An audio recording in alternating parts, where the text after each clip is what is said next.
Hi, I'm Molly. I volunteer down here with the SES. And I'm Ben, and I'm a myotherapist and sports trainer. And we're foster carers in Frankston. So I became a foster carer when I was 21. I actually saw a post on Facebook and it was someone asking for help with physical like clothing and cots and just everything for this foster child that she had come into care.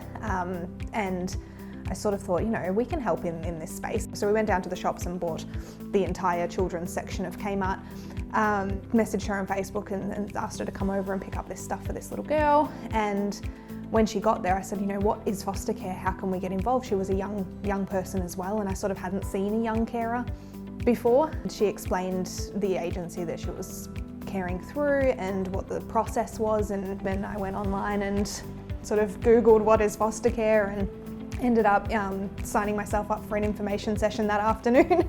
Molly and I met about 4 years ago. When we met, she actually was having kids at the time as well. So I was like, yep, this is okay with me. I'd always considered having kids of my own one day. I didn't think it would happen at 21. I didn't think I'd be helping out, but we slowly started to date, and I started to sort of help interact with the kids and help her getting them ready for school and driving them to school and picking them up and everything. And then COVID happened and decided that it was time to become a carer properly. So I went through all the training.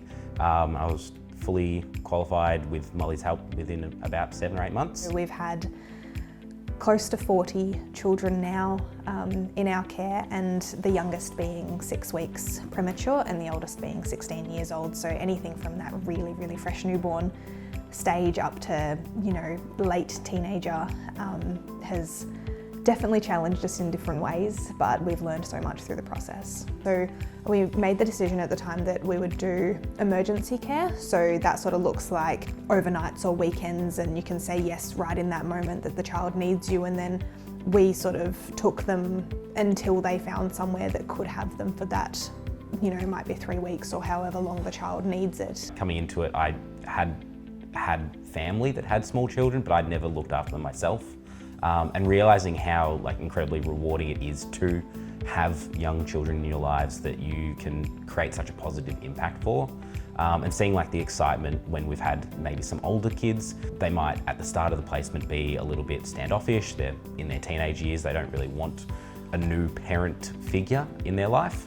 But after a few weeks or months, they start to really open up to you and connect. And the first time they share something that's incredibly personal to them, or something that they love that normally they'd sort of keep hidden on their phone, it just really brings sort of a sense of pride that you've been able to connect with them so well, that they trust you as much as they do. I think the biggest thing that people will ask us or tell us is, we'll be walking in the supermarket with our kids and they'll say things like, oh, how do you do this? I wouldn't be able to give them back at the end. And I think it's such a beautiful thing to be able to give them back at the end. The biggest want for these kids that we have is for them to be reunified with their family, and to do so safely, and to be able to support that space and support the family, and really give the kids all of that encouragement to go home. And when you see it happen, it's just amazing.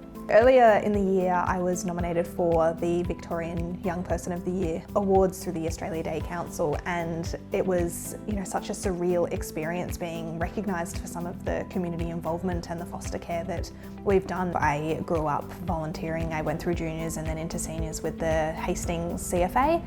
And when we moved to Frankston, I moved on to the SES as well. And if there's any sort of community events, we're first in line.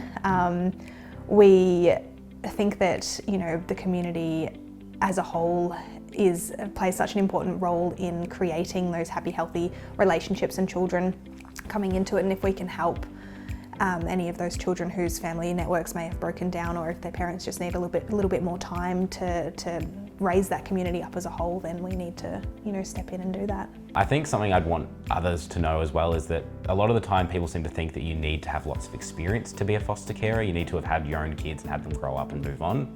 But that's really not the case. They just want carers that want to put in the work.